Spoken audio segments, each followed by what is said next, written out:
പ്രതിഭ ഹരി, മുകേഷ്, വീണ George, ഇവർക്ക് 3 പേർക്കും വലിയ ഒരു അപകടം തന്നെ സംഭവിക്കാൻ വേണ്ടി പോവുകയാണ്. കാരണം എന്തുകൊണ്ടാണെന്ന് വെച്ചാൽ, വരുന്ന നിയമസഭാ തെരഞ്ഞെടുപ്പിൽ ഇവരെ നിർത്തിക്കഴിഞ്ഞ് കഴിഞ്ഞാൽ പാർട്ടിക്ക് യാതൊരു തരത്തിലുള്ള ഗുണവും ഉണ്ടാകില്ല എന്നുള്ള തിരിച്ചറിവ് വളരെ വ്യക്തമായിട്ട് ഇപ്പോൾ ലഭിച്ചിരിക്കുന്നു എന്നതാണല്ലോ ഈ പുറത്തു വരുന്ന ചില റിപ്പോർട്ടുകൾ സൂചിപ്പിക്കുന്നത്. അതെന്താണ് ആ റിപ്പോർട്ട്? ഇതിൽ ഗൗതം, ഒരു പ്രധാനപ്പെട്ട കാര്യം എന്ന് വെച്ചാൽ, CPM എന്ന് പറയുന്ന പാർട്ടി സ്ഥാനാർത്ഥി നിർണയത്തിലോട്ടൊക്കെ പോകുന്ന എല്ലാ പാർട്ടിയും പോകുന്നതിനോടൊപ്പം CPM പോകുന്നുണ്ട്. അപ്പോൾ രണ്ടാമതൊരു ടേം കൂടെ തവണ വ്യവസ്ഥയിൽ ഇളവ് കൊടുക്കാമെന്ന് പാർട്ടി നിശ്ചയിക്കുമ്പോൾ ഈ അമിത ആത്മവിശ്വാസം തദ്ദേശ ഇലക്ഷനിൽ CPM-ന് ഉണ്ടായതുപോലെ ചില ആൾക്കാരിൽ ഇവർ ആത്മവിശ്വാസം പ്രകടിപ്പിച്ച് തോറ്റു കഴിയുമ്പോൾ പാർട്ടിയുടെ തീരുമാനം തെറ്റിപ്പോയി എന്ന് ഇനി സമ്മേളനം കഴിഞ്ഞുള്ള ഒരു മീറ്റിങ്ങിൽ പറയാനുള്ളതേ ഉള്ളൂ. അതിന് ഉദാഹരണമാണ് ആറന്മുളയിൽ വീണ ജോർജ് എന്ന് പറയുന്ന മന്ത്രി എത്ര പരാജയമായിരുന്നു എന്നുള്ളത് ആരോഗ്യവകുപ്പിലെ നിരവധി വിഷയങ്ങളിൽ നമുക്കറിയാൻ പറ്റും.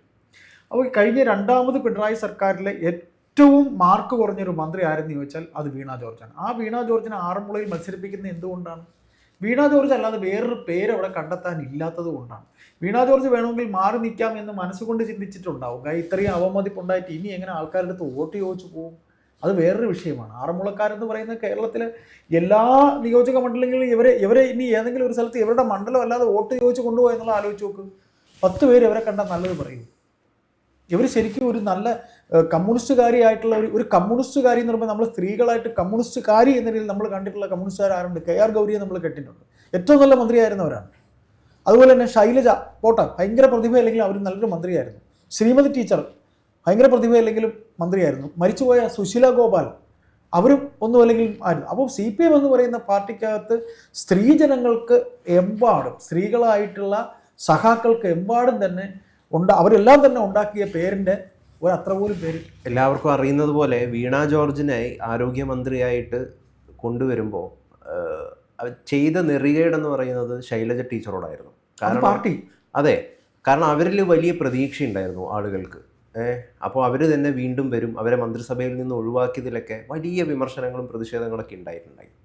അപ്പോൾ തീർച്ചയായിട്ടും പിന്നീട് ഇങ്ങോട്ടുള്ള കാലഘട്ടം വീണ ജോർജിൻ്റെ ഒരു പ്രവർത്തന മേഖല നമ്മളൊന്ന് നോക്കുകയാണെങ്കിൽ വളരെ പരാജയം തന്നെയായിരുന്നു. ആരോഗ്യ വകുപ്പ് കുത്തഴിഞ്ഞ അവസ്ഥയിൽ ആശുപത്രികൾ, കെട്ടിടങ്ങൾ ഇടിഞ്ഞു വീണ് പല ആളുകൾ മരണപ്പെടുന്നു. അങ്ങനെയുള്ള നിരവധി സാഹചര്യങ്ങൾ ഉണ്ടായിട്ടും വേണ്ട തക്കതായിട്ടുള്ള ഒരു താക്കീത് ഇവർക്ക് നൽകുന്നില്ല, പാർട്ടി നൽകുന്നില്ല എന്നതാണ്. പാർട്ടി കൊടുത്ത താക്കീത് അവർ ചെവിക്കൊണ്ടില്ല. അതൊരു ഉദാഹരണം. അപ്പോൾ നമ്മൾ വീണ ജോർജ് എന്ന് പറയുന്ന ഒരാൾ കാൻഡിഡേറ്റ് ആറന്മുളയിലാക്കുമ്പോൾ അവിടെ മറ്റ് എതിർകക്ഷി ആരാണോ അവർക്ക് സീറ്റ് വെച്ച് നീട്ടുന്ന പോലെ ഒരു പ്രവൃത്തിയാണ് CPM കാണിക്കുന്നത്. വീണ ജോർജ് മത്സരിക്കുകയാണ് എന്നുണ്ടെങ്കിൽ രണ്ടാം ടൈം മത്സരിക്കില്ല എന്നാണ് പല റിപ്പോർട്ടുകളും നേരത്തെ ഉണ്ടായിരുന്നത്. പക്ഷെ ഇപ്പൊ പറയുന്നത് വീണ ജോർജ് മത്സരിക്കും. രണ്ടാം ടേം വ്യവസ്ഥയിൽ അവർക്ക് ഇളവ് കൊടുത്ത് അവരെ മത്സരിപ്പിക്കും, തോൽപ്പിക്കാനായിരിക്കും. കാര്യം അവിടെ ഇപ്പോൾ നമ്മുടെ ഉമ്മൻചാണ്ടി സാറിന്റെ മകൾ മത്സരിക്കുന്നെന്ന് പറയുന്നുണ്ട്, അച്ചു ഉമ്മൻ മത്സരിക്കുന്നെന്ന് പറയുന്നുണ്ട്. ഉറപ്പായിട്ട് അച്ചു ഉമ്മൻ ജയിക്കും. അല്ല, ഇനി ആര് മത്സരിച്ചാലും വീണ ജോർജിനെതിരെ ഒരു പേരിന് ഒരാളിനെ നിർത്തിയാലും ജയിക്കും. കാരണം അത്യാവശ്യം നല്ലൊരു സ്ഥാനാർത്ഥിയെ നിർത്തിയാൽ മതി. പിന്നെ രണ്ടാമത് നമ്മൾ നോക്കുന്നത് ശൈലജ ടീച്ചറെ എന്തുകൊണ്ട് നിർത്തുന്നു? അതിനകത്തൊരു രാഷ്ട്രീയമുണ്ട്. കാര്യം കണ്ണൂർ ശൈലജ ടീച്ചറെ നിർത്തേണ്ടത് പാർട്ടിയുടെ ഒരു ബാധ്യതയായി തീരുന്നു. കാര്യം പിണറായി വിജയൻ എന്ന് പറയുന്ന നേതാവിന് ശേഷം ആരെന്ന് ചോദിച്ചപ്പോഴത്തേക്ക് കോടിയേരി ബാലകൃഷ്ണൻ ആയിരുന്നു കേട്ടിരുന്ന പേര്. കോടിയേരി ബാലകൃഷ്ണൻ മരണപ്പെട്ട് കഴിഞ്ഞുകൊണ്ട് മറ്റൊരു പേരില്ലാത്തത് കൊണ്ടാണ് ഇപ്പോൾ വീണ്ടും പിണറായിയുടെ പേര് പൊങ്ങി വരുന്നു എന്ന് പറയുന്നു. അപ്പോൾ കണ്ണൂർ രാഷ്ട്രീയത്തിൽ ശൈലജ ഒഴിച്ചുകൂടാൻ പറ്റാത്തത് കൊണ്ടും നിരവധി ചോദ്യങ്ങൾക്ക് ഉത്തരം പാർട്ടിക്ക് കൊടുക്കേണ്ടി വരുന്നതും കൊണ്ടായിരിക്കാം ശൈലജയെ മത്സരിപ്പിക്കുന്നത്. പക്ഷേ ശൈലജ മത്സരിച്ചാൽ എവിടെയായാലും അവരും ജയിക്കും തീർച്ചയായിട്ടും. പിന്നെ നമ്മൾ വേറൊരു പേര് കേൾക്കുന്ന കായംകുളത്ത് പ്രതിഭ ഹരിയുടെ, അത് ഗൗതമിനെ അറിയാം. പ്രതിഭ ഹരി എന്ന് പറയുന്ന കായംകുളത്തെ നേതാവ് ഏറ്റവും കൂടുതൽ പാർട്ടിക്കകത്ത് വിഭാഗീയത കായംകുളത്താണ്. ആലപ്പുഴയാണ് VS-ന്റെ മണ്ഡലം. അദ്ദേഹം ജനിച്ച സ്ഥലമായ ഈ പറയുന്ന ആലപ്പുഴ ജില്ലയിൽ തന്നെ ഏറ്റവും കൂടുതൽ വിഭാഗീയത ഉള്ള സ്ഥലമാണ് പാർട്ടിയുടെ. അതിൽ കായംകുളത്ത് പ്രത്യേകിച്ച്, അതായത് നമ്മൾ നാടൻ ഭാഷയിൽ 7 കീറാറ്റ് നിൽക്കുന്ന പാർട്ടിയാണ് അവിടെ CPM. അവിടെ കായംകുളത്ത് BJP സ്ഥാനാർത്ഥിയിൽ വരാൻ പോകുന്ന ശോഭാ സുരേന്ദ്രനാണ്. അപ്പോൾ പ്രതിഭ ഹരി ചിലപ്പോൾ മത്സരിക്കാൻ പോലും മനസ്സുകൊണ്ട് സമ്മതമായിരിക്കില്ല. അഥവാ മത്സരിച്ചാലും പാർട്ടിക്കകത്ത് തന്നെ ഇവർക്ക് അതിഭീകരമായ രീതിയിൽ തിരിഞ്ഞു വോട്ട് മാറാനുള്ള സാധ്യതയുണ്ട്. അവിടെ കോൺഗ്രസിൻ്റെ നല്ലൊരു സ്ഥാനാർത്ഥിയാണെങ്കിൽ ശക്തമായ മത്സരമായിരിക്കും അവിടെ നടക്കാൻ പോകുന്നത്. അപ്പോൾ അവിടെയും പ്രതിഭ ഹരിയുടെ സ്ഥാനാർത്ഥിത്വവും ചർച്ചാ വിഷയമാണ്. പ്രതിഭാഗരിയെ പാർട്ടി നിശ്ചയിച്ചാലും പ്രതിഭാഗരിയുടെ എങ്ങനെയാണ് അവർക്ക് നിൽക്കണമെന്നുള്ളത് അവരും കൂടെ അതും കൂടെ പരിശോധിച്ചിട്ടേ നമുക്ക് പറയാൻ കഴിയുള്ളൂ. അതും ഒരു തോൽവി ഉറപ്പാണ് പ്രതിഭാഗരി ആണെങ്കിൽ. അടുത്ത നമുക്ക് പറയാൻ കഴിയുന്നത് പിന്നെ കൊല്ലത്തെ കാര്യമാണ്. കൊല്ലത്തെ കാര്യം നമ്മൾ സംസാരിച്ചോന്ന് എനിക്കറിയില്ല. കൊല്ലത്തെ കാര്യത്തിൽ എം മുകേഷ് ഈ പറയുന്ന ഹേമ കമ്മിറ്റി റിപ്പോർട്ട് വന്ന ശേഷം പിന്നെ ഏതോ 1-2 ജൂനിയർ ആർട്ടിസ്റ്റുകളും അല്ലാതെയും സ്ത്രീപീഡന സംഭവവുമായി ബന്ധപ്പെട്ട ആരോപണ വിധേയനായ ഒരു MLA ആണ്. MLA സ്ഥാനം വരെ പോകാൻ സാധ്യതയുള്ള മുകേഷിന് മത്സരിക്കാൻ താല്പര്യമുണ്ടോ ഇല്ലയോ എന്നുള്ളതൊന്നും പാർട്ടി ഇതുവരെ ചോദിച്ചിട്ടില്ല. പക്ഷെ മുകേഷ് അല്ലാതെ ഇനി ആരെ അവിടെ നിർത്തും എന്നുള്ളതും ഒരു വലിയ ചോദ്യചിഹ്നമാണ്. കാര്യം കൊല്ലം എന്ന് പറയുന്ന കറക്റ്റ് കൊല്ലത്തിൻ്റെ ഹൃദയഭാഗത്തെ ഒരു സീറ്റാണ് അദ്ദേഹത്തിന് കൊടുത്തിരിക്കുന്നത്.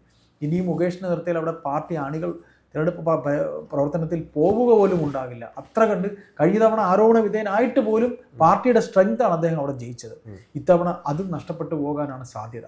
പിന്നെ നമുക്ക് അങ്ങനെ നമ്മൾ പറഞ്ഞു വരുമ്പോൾ അടുത്ത പറയുന്ന പേര് വി ജോയി എന്ന് പറയുന്ന പാർട്ടിയുടെ തിരുവനന്തപുരത്തെ ജില്ലാ സെക്രട്ടറി. അദ്ദേഹത്തിന് വർക്കല അദ്ദേഹമല്ലാതെ വേറെ ആരും നിന്നാൽ ജയിക്കില്ല എന്നൊരു തോന്നൽ അവർക്ക് വരുന്നുണ്ട്. ജോയിക്ക് എന്തെങ്കിലും ഒരു സീറ്റ്, ഇപ്പോൾ വർക്കലയിൽ അദ്ദേഹം ഇപ്പോഴും MLA ആണ്. അദ്ദേഹത്തിന് ഈ ടൈമിൽ അദ്ദേഹത്തിന് മന്ത്രിയാകാനുള്ള യോഗ്യത ഉണ്ടായിരുന്നു വെച്ചാൽ അതിനെക്കുറിച്ച് പാർട്ടിയിലെ തലമുതിർന്ന മറ്റ് നേതാക്കൾ ഇപ്പോൾ ഇദ്ദേഹം ഇപ്പോൾ കുറച്ചു മുമ്പ് മന്ത്രിമാരുടെ പേര് പറഞ്ഞപ്പം ഗൗതം പറഞ്ഞല്ലോ, ശൈലജ ടീച്ചറെ മന്ത്രിയാക്കിയില്ല, വീണ ജോർജിനെ ആക്കി. അവിടെ പിണറായി വിജയനാണ് മന്ത്രിമാരുടെ പേര് തീരുമാനിച്ചത്. പിണറായി വിജയൻ അദ്ദേഹം തന്നെ മുഖ്യമന്ത്രി പഴയ ആൾ തന്നെ, മന്ത്രിമാരെല്ലാം പാടെ മാറണം. കാര്യം ഇവിടെ മാധ്യമങ്ങൾ എഴുതിയ പേരുകളേ അല്ല അദ്ദേഹം സെലക്ട് ചെയ്ത പേരുകൾ. അപ്പോൾ അവിടെയാണ് വീണ ജോർജിനെ മാറ്റി ശൈലജ ടീച്ചറെ മാറ്റി പിന്നെ വീണ ജോർജിനെ കൊണ്ടുവന്നത്. അതുപോലെ ഈ ജോയി എന്ന് പറയുന്ന നേതാവിനെ അവിടെ ജില്ലാ സെക്രട്ടറി, അദ്ദേഹം ജില്ലാ സെക്രട്ടറിയാണ്. പാർട്ടി ഇപ്പോൾ തിരുവനന്തപുരം ജില്ലയിൽ ജില്ലാ കമ്മിറ്റിക്കകത്ത് 7 കീറാണ്. പാർട്ടി അതിനകത്ത് മൊത്തത്തിൽ അടിയാണ്. അപ്പോൾ ജില്ലാ സെക്രട്ടറി ജോയി ആയിട്ട് ജില്ലാ സെക്രട്ടറിയായി ജോയി തിരുവനന്തപുരം ജില്ലയിൽ ഇരിക്കുമ്പോഴാണ് തിരുവനന്തപുരം കോർപ്പറേഷൻ BJP പിടിക്കുന്നത്. അവിടെ വർക്കലയിൽ ജോയി അല്ലാതെ മറ്റൊരു മുഖമില്ല എന്ന് പാർട്ടി പറയുമ്പോൾ അവിടെ ജോയിയെ മത്സരിപ്പിക്കുമ്പോൾ ചിലപ്പോൾ ജോയി ജയിക്കുമോ എന്നുള്ള കാര്യം പോലും സംശയമാണ്. ജോയിയുടെ മറ്റൊരു മുഖമില്ല എന്ന് പറയുമ്പോൾ ജില്ലാ സെക്രട്ടറിയായി പരാജയപ്പെട്ട ജോയിയാണ്. കോർപ്പറേഷൻ ഭരണം BJP എടുക്കുമ്പോൾ ഒരു ജില്ലാ സെക്രട്ടറി പരാജയപ്പെട്ട ജില്ലാ സെക്രട്ടറിയാണ് CPMന്റെ. ഇതിലിപ്പം പാർട്ടി യഥാർത്ഥത്തിൽ രക്ഷിക്കണമെങ്കിൽ ചെയ്യേണ്ട ഒരു പ്രധാനപ്പെട്ട കാര്യം മുഖ്യമന്ത്രി പിണറായി വിജയൻ ബാക്ക് സ്റ്റേജ് വഹിക്കണം എന്നുള്ള ചില നിർദ്ദേശങ്ങൾ പലരും ഉന്നയിക്കുന്നുണ്ട്. കാരണം എന്തുകൊണ്ടെന്ന് വെച്ച് കഴിഞ്ഞാൽ ഇനി വീണ്ടും മുഖ്യമന്ത്രി കാൻഡിഡേറ്റ് ആയിട്ട് തന്നെ രംഗത്ത് വരുന്നുണ്ടെങ്കിൽ, മുമ്പോട്ട് വയ്ക്കുന്നുണ്ടെങ്കിൽ ജനങ്ങൾക്ക് ഒട്ടും താല്പര്യമില്ല എന്നുള്ളതാണ്. ജനങ്ങൾക്ക് യാതൊരു താല്പര്യമില്ല. അപ്പോൾ അതുകൊണ്ട് മുഖ്യമന്ത്രി പിണറായി വിജയൻ തന്നെ മുൻകൈ എടുത്തുകൊണ്ട് അടുത്ത ഏതാനും മാസങ്ങൾ മാത്രമേ ഇനിയുള്ളൂ പുതിയൊരാളെ കേരളത്തിൻ്റെ മുഖ്യമന്ത്രിയായിട്ട് സ്ഥാനാർത്ഥിയായിട്ട് നിർത്തുക എന്നുള്ളതാണ് ഏറ്റവും നല്ല നിർദ്ദേശം. ഞാൻ പറയുന്നു, ഇനിയിപ്പം കുറച്ച് മാസങ്ങളല്ലേ ഉള്ളൂ, ഏതാനും 2 മാസങ്ങൾക്കുള്ളിൽ 90 ദിവസം അതെ ആ നിർദ്ദേശം പുറത്തു വരാൻ വേണ്ടി പോവാണ്. മുഖ്യമന്ത്രി എഴുതി ഉറപ്പിച്ചു വെച്ചോ, പാർട്ടി മുമ്പോട്ട് വയ്ക്കുന്നത് പിണറായി വിജയനെ ആയിരിക്കില്ല. ആ ഞെട്ടിപ്പിക്കുന്ന തീരുമാനം വരാൻ വേണ്ടി പോവുകയാണ്. അത് മറ്റൊരു പുതിയ മുഖമാണ്. കേരളത്തെ ഞെട്ടിപ്പിക്കുന്ന, പാർട്ടിക്ക് എക്കാലവും ഉണ്ടായ ഏറ്റവും വലിയൊരു അവമതിപ്പായിരുന്നു എന്തുകൊണ്ട് അങ്ങനെ ഒരാളെ നിർത്തുന്നില്ല എന്നുള്ളത്. അങ്ങനെ ഒരാളെ തന്നെ നിർത്താൻ വേണ്ടി പോവാണ്. അല്ല ഗൗതം, അതിനകത്ത് എനിക്കൊരു 2 വശം പറയാനുണ്ട്.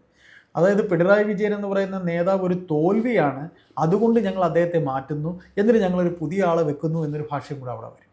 ഇപ്പോൾ CPM എന്ന് പറയുന്ന പാർട്ടിയുടെ മുഖം തന്നെ CPM എന്നാൽ പിണറായി വിജയൻ എന്നാൽ CPM, അങ്ങനെയാണ് ഇപ്പോൾ ഈ പാർട്ടിയുടെ നിൽക്കുന്നത്.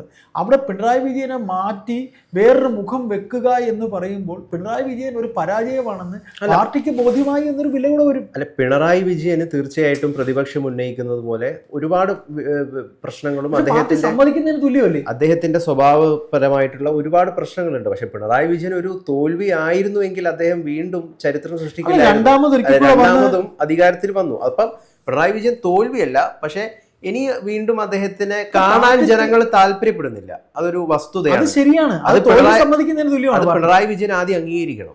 അദ്ദേഹത്തിനോടുള്ള എല്ലാ ബഹുമാനവും മുൻനിർത്തിക്കൊണ്ടാണ് ഞാൻ ഇത് പറയുന്നത്. അതുകൊണ്ടാണ് പറയുന്നത്, CPI തന്നെ ഇപ്പം പറഞ്ഞല്ലോ, നിയന്ത്രിക്കാൻ പറ്റാത്ത അവസ്ഥയിലേക്ക് മാറിയിരിക്കുന്നു എന്നുള്ളതാണ്. അല്ല ഗൗതം, അത് അദ്ദേഹം മനസ്സുകൊണ്ട് അംഗീകരിക്കുകയാണെങ്കിൽ പാർട്ടി അത് അംഗീകരിക്കില്ല. കാരണം പാർട്ടി അത്ര കണ്ട് അദ്ദേഹത്തെ കൊടുമുടിയിലെടുത്ത് വെച്ചിരിക്കുക. ഇപ്പോൾ അദ്ദേഹത്തിന് ഒരിക്കൽ കൂടെ അദ്ദേഹം തന്നെ പറ്റുന്ന പറഞ്ഞാൽ അദ്ദേഹത്തിന് സ്വയം ബോധ്യമാവട്ടെ അദ്ദേഹം എത്ര കണ്ട് ജനങ്ങൾക്ക് അനഭിമതനായിരുന്നു എന്ന്. കാര്യം ഇന്ന് കണ്ണൂരിൽ നിന്നുള്ള റിപ്പോർട്ടാണ് ഞാൻ കേട്ടത്. കണ്ണൂരിൽ നിന്ന് റിപ്പോർട്ട് ഞാൻ കേട്ടതാ. പിണറായി വിജയൻ തന്നെ നയിക്കട്ടെ, മൂന്നാമത് ഒരിക്കൽ കൂടെ നയിക്കട്ടെ. അത് മുഖ്യധാര മാധ്യമത്തിൽ വന്നതാണ്. ശരി, നമുക്ക് കാത്തിരിക്കാം അദ്ദേഹം ആകുമോ. എന്തായാലും ഞാൻ പറയുന്നു, ആ ഞെട്ടിപ്പിക്കുന്ന വാർത്ത ഉടൻ തന്നെ പുറത്തു. തീർച്ചയായിട്ടും. അപ്പോൾ അതിൽ ഇതിൽ നിർത്താൻ പറ്റില്ല. 1-2 പേരുകളോട് നമുക്കിത് പറയേണ്ടി വരും. AC മൊയ്തീൻ പാർട്ടിക്ക് അപമതിപ്പുണ്ടാക്കിയ ആളാണ്. ഈ പറയുന്ന രീതിയിൽ കരുവന്നൂർ ബാങ്ക് തട്ടിപ്പ്, അദ്ദേഹത്തിന് സീറ്റ് കൊടുക്കേണ്ട എന്നാണ്. ഈ പറയുന്ന സ്വർണ്ണക്കൊള്ള തട്ടിപ്പുമായി ബന്ധപ്പെട്ട് കടകംപള്ളി സുരേന്ദ്രൻ കഴക്കൂട്ടത്ത് മത്സരിക്കുമോ എന്നുള്ള കാര്യം തീരുമാനമായിട്ടില്ല. കടകംപള്ളിക്കും സീറ്റ് ഉണ്ടാകാൻ സാധ്യതയില്ല. ശിവൻകുട്ടി തിരുവനന്തപുരത്ത് നേമത്ത് മത്സരിക്കും എന്ന് പറയുന്നു. അദ്ദേഹത്തിന് 2ാമതൊരു ടേം കൊടുക്കാൻ സാധ്യതയുണ്ടെന്ന് പറയുന്നു. ബാലഗോപാലിന് കൊടുക്കാൻ സാധ്യതയുണ്ടെന്ന് പറയുന്നുണ്ട്. ഇങ്ങനെ ഇപ്പം PV ശ്രീനഥൻ കുന്നത്തുനാട് മത്സരിക്കുമെന്ന് പറയുന്നുണ്ട്. അങ്ങനെ CPM എന്ന് പറയുന്ന പാർട്ടി കണ്ണും പൂട്ടി ചിലരെയൊക്കെ അവർ ഈ പറയുന്ന പുറലോകത്ത് നടക്കുന്ന കാര്യങ്ങളൊന്നും അറിയുന്നില്ല. ഇവർക്കൊരു നിഗമനമുണ്ട്, 2ാമത് ഒരിക്കൽ കൂടെ വന്നാൽ കണ്ണും പൂട്ടി ഇവരൊക്കെ അവിടെ നിൽക്കട്ടെ. അങ്ങനെ കണ്ണും പൂട്ടി സ്ഥാനാർത്ഥികളെ CPM നിർണ്ണയിക്കുന്നത് അവർക്ക് തന്നെ പരാജയം. എന്തായാലും അവർ മനസ്സിലാക്കേണ്ട ഒരു പ്രധാനപ്പെട്ടിട്ടുള്ള കാര്യമാണ്, കളകളെ പറിച്ചെറിഞ്ഞാൽ പാർട്ടി വീണ്ടും ശുദ്ധീകരിക്കപ്പെടും എന്നുള്ള കാര്യം. നമുക്ക് കാത്തിരിക്കാം.